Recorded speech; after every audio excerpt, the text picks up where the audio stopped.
Сайн байцгаана уу хүмүүс те. Цаахан сургуулийн бага ангийн багш Баярсанд байна. Өнөөдрийн хичээлийн сэдэв 9-оор үржүүлэх, 9-т хуваах гэдэг хичээл орно.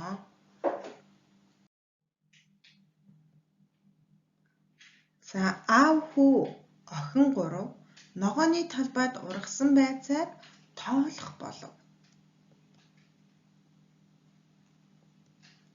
Аав хурдан тоолжээ. Охин удаан тоолсон. За тэгвэл хэн хэрхэн тоолсныг ажиглан ярилцаарай гэж. За аав хэрхэн тоолсон бол аав хурдан тоолсон гэсэн шүү дээ. Хэрхэн тоолсныг харъя. 6 мөрөнд 9 гэхээр 6-9-ийн 54 гэж тоолсон байна. За харин хүү 6, 12, 18, 24-гээд хид хидээр нэмэгдүүлж тоолсон байна хүүхдүүдээ. За зүйтэй 6-6-гаар нэмэгдүүлж тоолжээ. Харин охин хэрхэн тоолсон бол охин удаан тоолсон гэсэн.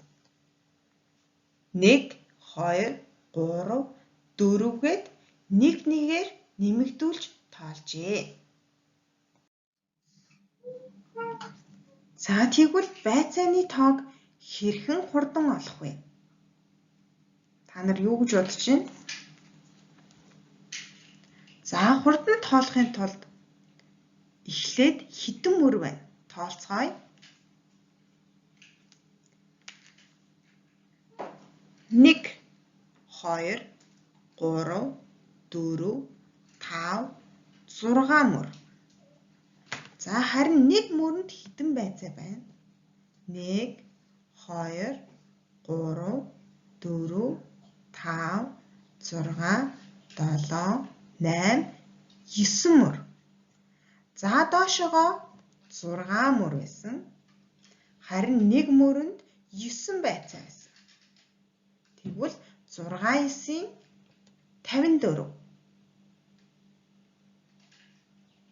За үржүүлэх үйлдэлийг ашиглан хурдан олж болдог байна.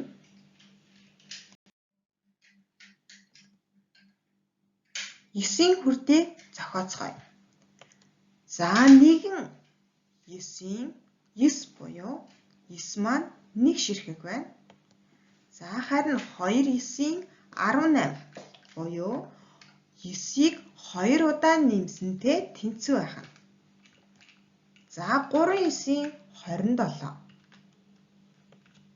За 9-ийг 3 удаа нэмсэнтэй тэнцүү байна. 3 9-ийн 27.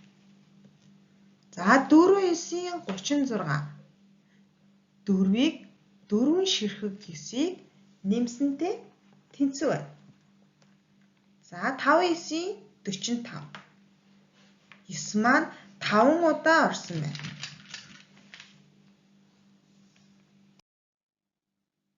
За цааш нь үргэлжлүүлэн зохиоцгоё. 6 9-ийн 54. За 9 маань 6 удаа нэмсэнтэй тэнцүү байна. 7 9-ийн 63. 7 ширхэг 9-ийг нэмсэн байна хооронд нь. 8 9-ийн 72. Мөн 9 маань 8 удаа нэмсэнтэй тэнцүү байна. За 9 9-ийн 81. За 19-ийн 90. 9-ийг 10 удаа нэмжиж 90 гарсантаа тэнцүү байна.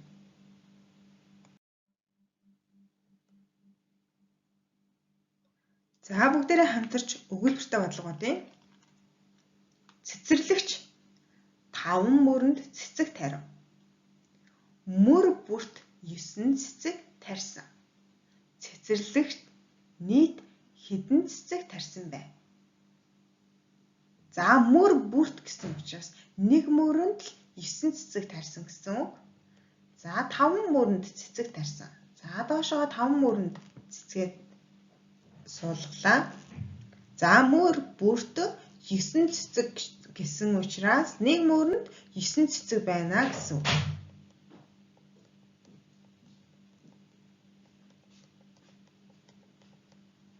За нийт хэдэн цэцэг тарьсан бэ? За үүнийг яаж хэлбэр аргаар олох вэ? Та нар юу гэж бодож байна? Маш сайн байна.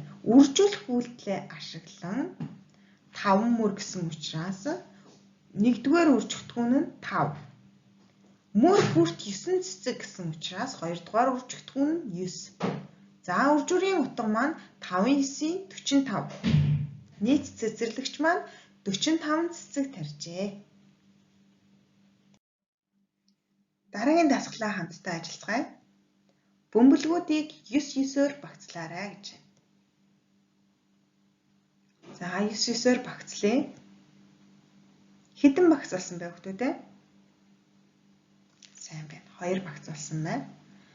За нэг багцад бөмбөлгөө нэг мөрөнд байрлуулаарай. Нэг багцанд байгаа бөмбөлгийг нэг мөрөнд байрлуулаарай гэж. За 1-р мөрт хэдэн бөмбөлөг болчих вэ? 9 бөмбөлөг байна. 2-р мөрөнд мөн 9 бөмбөлөг байна.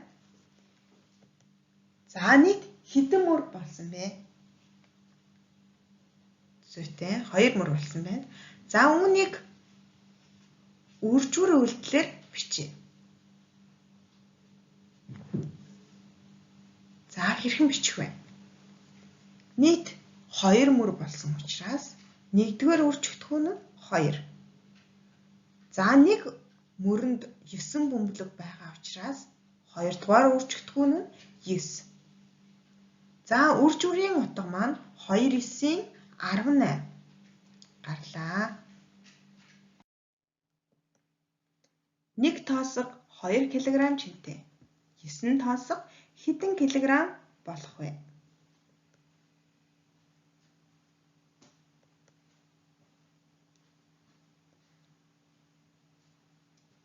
За үүнийг үржүүр хэлбэрээр бичвэл нийт 9 тооцоо байсан. 1-р үржигдэхүүн нь 9. 2-р үржигдэхүүн нь 1 тоосго нь 2 кг учраас 2. За 9-ийг 2-т үржүүлээд 9 2-ийн 18. 9 кг тоосго нийт 18 кг жинтэй. Дараагийн дасгал маань хүү 63 мөгийг 9-9-өөр хэлхэж хатав. Хэдэн хэлхээ мөг хатаасан бэ?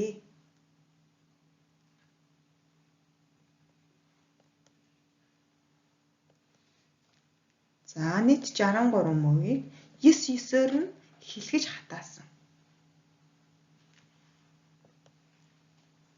За тэгвэл хэдэн хэлхээ мөг хатаасан бэ? За үүнийг ноогдор хэлбэрээр бодож олъё. За хуваагдагч нь 63. Нийт 63 мөг байсан. За хуваагч нь 9-9-өөр хэлсэн учраас 9 байна. За хэдэн хэлхээ мөг гарсан бэ? За 63-ыг хуваах нь 9. Нийт 7 хэлхээ мөг хатаажээ.